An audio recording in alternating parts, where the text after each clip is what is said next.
Yo, what is up everyone? Welcome back to the channel. And for this video, we're going to be talking about the Miami Dolphins season last season, their postseason, their brief postseason, their offseason, and what their outlook looks from there.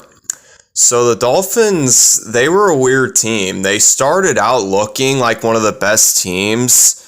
They started 9-3. And they infamously put up 70 points in an NFL game, which is absolutely insane, by the way. You almost never see that happen, but they did it this season. And as I already said, they started 9-3. So you'd think this team would at least win their division, right?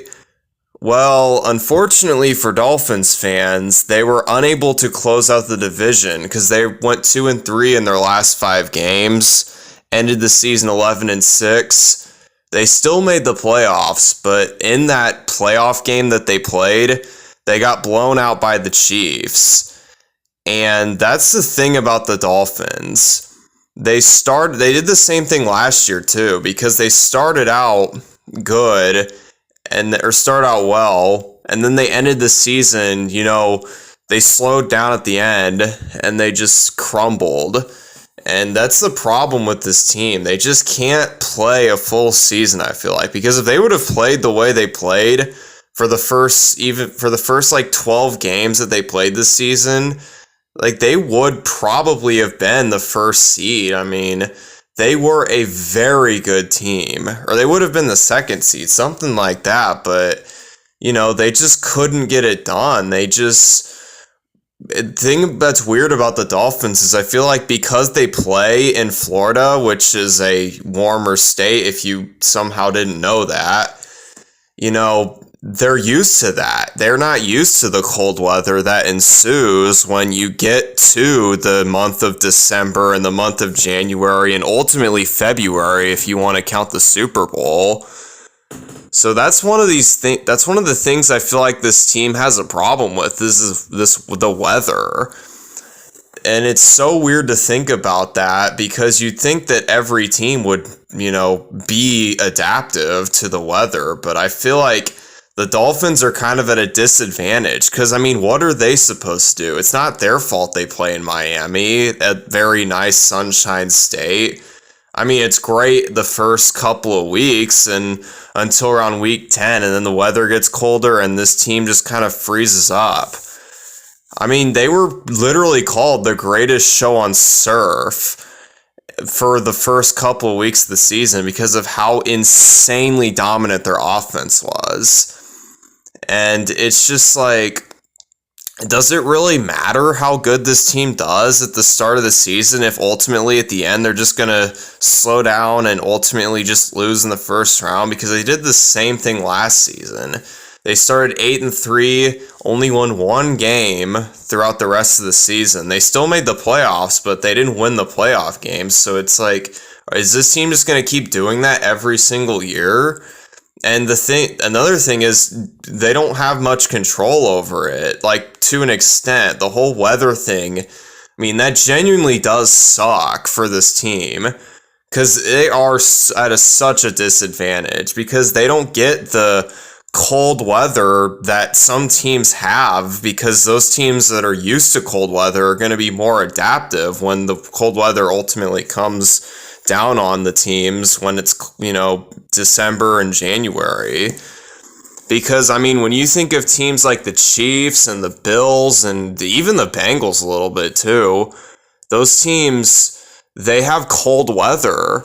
And that means that they can have their success in the playoffs and at the end of the season when it really matters the most. And it's just this team, more than any other team in Florida, to be honest, because, the Jags, even they won a playoff game last season. And let's see, who else? The Bucs, they're also in Florida. They won a fucking Super Bowl, so I don't think their issues are too bad. And they won a playoff game this season. So I really don't think they have too much of an issue with it. It's just, I think the Dolphins, more than any of the other Florida teams, have such an issue with weather. So I think it is a little bit on the team, because you can't use the excuse that they're the only team that has to deal with it, because I mean, they're not. I mean, there are definitely other teams that have to deal with these said circumstances. I mean, even the Cowboys, they're not in Florida, but they still basically have to deal with it because they play in Texas. Texas is hot. You know, the Texans, they play in Texas as well. So you've got all these other teams that seem to not have much of a problem with the weather issue, but the Dolphins just don't seem to really have their shit figured out when it comes to playing in the, cold. And another issue with this team that I haven't brought up yet is the teams that they did beat, they were very bad teams. They played, they won 11 games, and out of those 11 games, 10 of those games were against losing record teams. And the one team that they did beat that had a winning record was the Dallas Cowboys, and they won by a field goal. So I guess credit to them for beating a winning team that season, but at the same time, it's like, it's one winning team, and this team's supposed to be a Super Bowl contender, and they can't beat more than one team that's, has a winning record. Because it's like, I mean, it's cool to score 70 points in an NFL game. I mean, I'll admit that. I mean, if the Broncos scored 70 points on the Dolphins, I'd be all for that. As you guys don't know already, I'm a Broncos fan. But, like, why are you just, doing all of this just to not be able to beat the teams that are good? Like, does it really matter in the grand scheme of things? Honestly, I really don't think it does, because there's a lot of other teams, like the Cowboys, that are similar to their style of how they play games. I mean, the Dolphins are honestly worse about it, though, honestly, because the Cowboys can beat good teams then, there and there, but I just don't see the Dolphins really do it that much. And another problem with this team is Tua Tagovailoa. I mean, he's the quarterback. I'm not going to say he's a bad quarterback, because he's not. He really isn't. He led the league in passing yards, and he was efficient enough to get this team to the playoffs, so you'd think I wouldn't have much of an issue with him. But the real issue is, has this guy really been tested? I mean, I feel like whenever he did bad, they just blame the Dolphins, which, to be fair, the Dolphins were pretty bad when they got him, but they got Tyreek Hill, and they got Jalen Waddle, and they got Mike McDaniel, who is an offensive mastermind, and I just feel like he's one of those guys where he's good enough to help you win games, but is he really going to be the quarterback to help this team win a Super Bowl? I mean, if Dan Marino couldn't do it, I sure as hell don't think, Tua's going to do it. Because Dan Marino, in my opinion, was good enough to win a Super Bowl, and that was more on the Dolphins. Like, now it's more the Dolphins have a Super Bowl contending team, but Tua's kind of holding him back a little bit. Just because he's good, but I don't think he's good enough. That's just my opinion, though. I mean, you can think Tua's good enough. I mean, maybe he is. I mean, we won't really know until, the Dolphins host a Lombardi trophy up in the air, and we'll see if that does happen, but I don't see it happening with Tua. And another problem with this team, this happened late in the season, and this could be, a factor for why this team did so bad at the end of the season. The injuries on defense were pretty bad, because two of their best linebackers, Bradley Chubb and Jalen Phillips, both had season-ending injuries, and that's just bad luck. I'm not going to blame the Dolphins for that too much, because that does genuinely suck that happened. But, I feel like whenever this team does bad against, better competition, they just have some excuse ready. They'll have, if Tua does bad, they'll say something like, oh yeah, the Dolphins weren't prepared or something. Or if the Dolphins roster can't get it done, they'll blame Tua. I just feel like they don't really, fix much of their issues that they have because, I mean, they're winning, so I guess they feel a sense of comfortability because they're, a double-digit winning team. So you think, oh, yeah, we're a double-digit winning team, it's just great and all. But, I feel like a lot of teams do this too. It's not just the Dolphins. Even the Cowboys do it a little bit too, ironically, because we're playing against them. And I talked about it in my last video. Because you just get in this sort of situation where you don't want to, fix your main issues, which might require, sucking for a year or so. And you just kind of are in this window where you're winning 10, 11, maybe 12 games, making the playoffs, maybe winning a playoff game. But, I mean, that's really it. You don't, go to the championship round. You don't go to the Super Bowl. Certainly not. And you keep just kicking the can over and over because you think, okay, this is going to be the year we're going to get it done. Oh, no, this is going to be the year we get it done.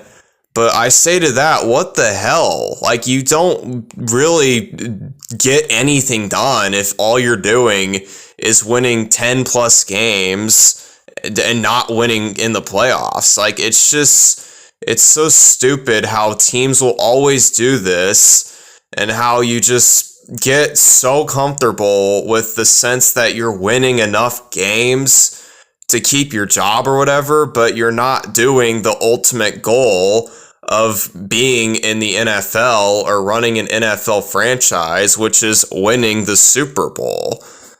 I mean, the Chiefs certainly don't do this. The Chiefs actually, I really hate to say this because I hate the Chiefs so much, but they are a perfect example of what they did to get themselves to Super Bowl contention because they were in a similar situation to what I was talking about with the whole, winning enough games to make the playoffs, but not really good enough to win. What they did was they took Patrick Mahomes. They traded up for him in the draft. And Patrick Mahomes wasn't exactly a, he was a highly touted prospect, but he wasn't the guy that he is today. He wasn't the best player in the NFL or anything like that. Like, they had to develop him, but they took a chance on him because they realized that kicking the can with Alex Smith, Alex Smith's not a bad quarterback, but he's not going to get you a Super Bowl. But Patrick Mahomes now, it sounds stupid now that, I'm questioning it now, but hindsight's 2020, but the Chiefs knew exactly what they were doing. They took a quarterback that they thought could propel them to Super Bowl contention. That they did. And that's just something else. Like, if your team can't develop, players properly, like some teams have problems with, you kind of just get to the point where you're just okay with whatever the hell is going on if you're winning enough games. So I think it's really just, NFL teams just being too chicken to, try and win Super Bowls because they're afraid that, they'll get exposed for not being able to do it because a lot of teams sure as hell can't do it. Only one team can do it per season for a reason. And yeah, that's just something, I've been thinking about it for a while. It's just like, I genuinely don't understand like why NFL owners allow their teams to keep doing this, because it doesn't do shit for your franchise. You could say it helps with your record, your lifetime record, but who cares about that? Like, the Vikings are a perfect example of this. They have a top 10 record of all time, but they have a whopping 0 Super Bowls. Don't you think they would trade that record, that great record, for like a bad record but a Super Bowl victory? I'm certainly sure they would, and I'm sure a lot of teams are the same way, but they just don't seem to really feel the need to change anything, because if you're winning games, all is well in the world. But I mean, this is why dynasties happen. This is why the Chiefs are a dynasty. It's because a lot of teams are just afraid to kind of take the next step and all that. And I just think the Dolphins are in that kind of situation. I mean, certainly not a bad team, not the absolute worst situation by no means. I mean, I'm sure lots of NFL fans would kill to be a Dolphins fan right now, considering, the players on the roster and the amount of winning that's been going on the past 2 seasons. But I mean, I'm just looking ahead in the future. Does this team really have what it takes to win a Super Bowl? And I really don't think so. Because you've got teams emerging as well. Like, you've got the Texans. They've basically emerged into a hopeful Super Bowl contender. I mean, we'll have to see how they play this year, but I mean, they've looked better than the Dolphins, honestly, at points in time. I mean, they've beat winning teams. They won a playoff game. I would assume they have their quarterback, because I definitely think CJ Stroud's good enough for them to win a Super Bowl. But that's just something that's just on my mind. Because, some teams got the guy, some teams don't. And some teams like to say they have the guy when they really don't. And I think that's what the Dolphins are doing. Just because, I really don't see what Tua has done to really make the Dolphins think he is the guy. Because I genuinely think that, he's kind of overrated because of the team around him. And I'm not trying to hate on him. I'm sure he's a great guy, but that's just my opinion on his play. He's just a system quarterback, in my opinion. And if your system needs a quarterback to be good enough to win a Super Bowl, then your, above average QB is not going to get the job done. Anyway, that's all I got for this video. I hope you enjoyed it. Thank you so much for watching if you've made it this far. And I will see you in my next video. And until then, stay safe, drink some water or something, and peace out.